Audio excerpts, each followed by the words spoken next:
Japan పర్యటనలో ఉన్న CM Revanth Reddy తొలి రోజు కీలక పెట్టుబడుల ఒప్పందం కుదుర్చుకుంది. జపాన్ కు చెందిన వ్యాపార దిగ్గజం మారుబెని కంపెనీ తెలంగాణలో పెట్టుబడులకు ముందుకొచ్చింది. హైదరాబాద్ ఫ్యూచర్ సిటీలో నెక్స్ట్ జనరేషన్ ఇండస్ట్రియల్ పార్కును ఏర్పాటు చేసేందుకు మారుబెని కంపెనీ సంసిద్దత వ్యక్తం చేసింది. టోక్యోలో ఆ కంపెనీ ప్రతినిధులు ముఖ్యమంత్రి రేవంత్ రెడ్డిని కలుసుకున్నారు. ఇండస్ట్రియల్ పార్కు ఏర్పాటుకు సంబంధించిన ప్రతిపాదనలు, పెట్టుబడులపై చర్చించారు. దాదాపు 1000 కోట్ల రూపాయల ప్రారంభ పెట్టుబడితో మారుబెని కంపెనీ ఈ ప్రాజెక్టు చేపట్టనుంది.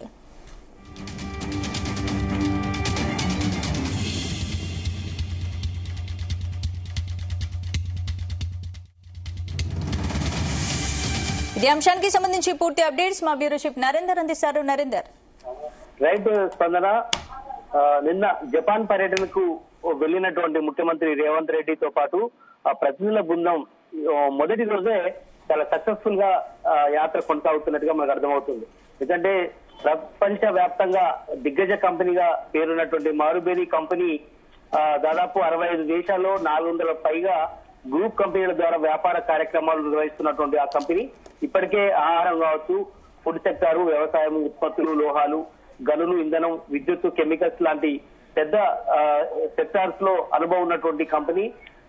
వివిధ రకాల దాంట్లో పెట్టుబడులు దాదాపు 50,000 మందికి పైగా ఎంప్లాయీస్ కలిగినటువంటి కంపెనీ మన దగ్గర హైదరాబాద్ లో ఫ్యూచర్ సిటీలో పెట్టుబడి పెట్టేందుకు ముందుకు వచ్చినట్టుగా మనకు స్పష్టంగా అర్థమైంది. ఈ రోజు ముఖ్యమంత్రి రేవంత్ రెడ్డి వాళ్ళతో సమావేశమయ్యారు. జపాన్ లోని టోక్యోలో సమావేశమైన తర్వాత ఇక్కడ ఇండస్ట్రియల్ పార్క్ ఏర్పాటుకు సంబంధించినటువంటి ప్రతిపాదనలు కూడా వాళ్లకు చెప్పడం జరిగింది. దాదాపు 1000 కోట్ల పెట్టుబడితో మారుబెని కంపెనీ ఈ ప్రాజెక్టు చేపట్టనుందని కూడా అర్థమవుతుంది. దశల వారీగా ఫ్యూచర్ సిటీలో 600 ఎకరాల్లో ప్రపంచ స్థాయి నెక్స్ట్ జనరేషన్ ఇండస్ట్రియల్ పార్క్ ను ఇక్కడ అభివృద్ధి చేసేందుకు ప్రతిపాదనలు కూడా చేసుకుంది. అందుకు సంబంధించినటువంటి లెటర్ ఆఫ్ ఇంటెంట్ పై ముఖ్యమంత్రి సమక్షంలో ప్రభుత్వ అధికారులు, కంపెనీ ప్రతినిధులు సంతకాలు కూడా చేశారు.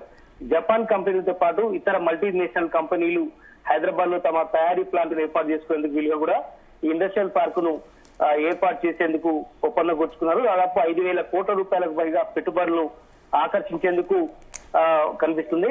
ముఖ్యంగా మారుబెని ఇండస్ట్రియల్ పార్క్ ఆధారంగా electronics, green pharma, precision engineering, aerospace మరియు డిఫెన్స్ రంగాలపై దృష్టి పెట్టే అవకాశం అయితే కనిపిస్తోంది.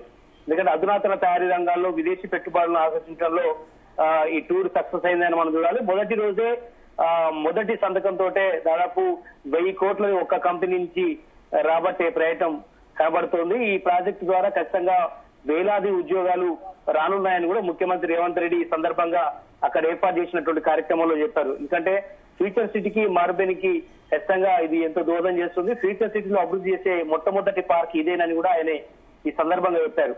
తెలంగాణలో దాదాపు 30,000 ప్రత్యక్ష, పరోక్ష ఉద్యోగాలు ఈ కంపెనీ ద్వారా రాబోతున్నాయనేటువంటి విషయాన్ని కూడా ముఖ్యమంత్రి ఈ సందర్భంగా చెప్పారు.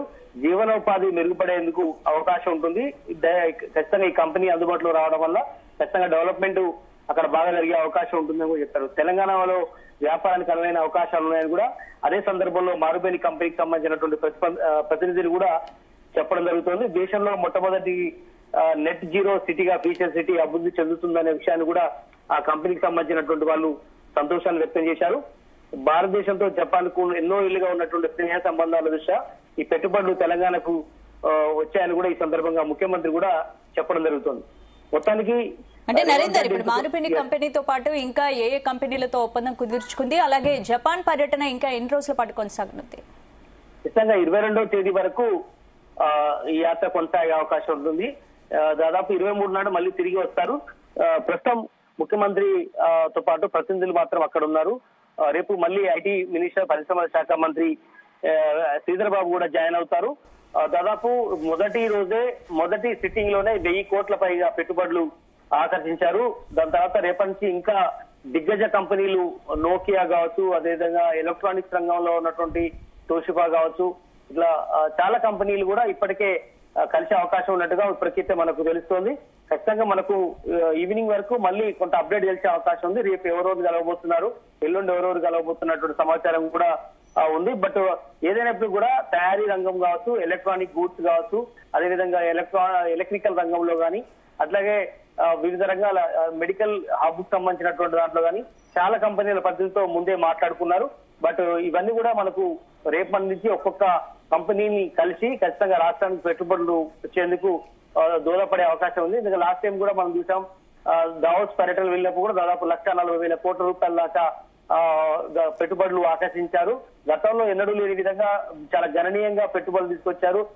మొదటి ఏడాదిలోనే కూడా దాదాపు 40 నుంచి 50,000 కోట్ల రూపాయల దాకా అప్పుడు తీసుకొచ్చారు. ఇప్పుడు ఇది 3వ పర్యటనగా చూడాలి.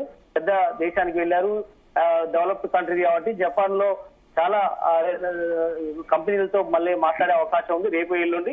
బట్ మనకి ఏదైనా కూడా గతంలో లాగానే పెద్ద ఎత్తున పెట్టుబడులు తీసుకొచ్చే అంశం అయితే మనకు కనిపిస్తోంది. Right, thank you Narender.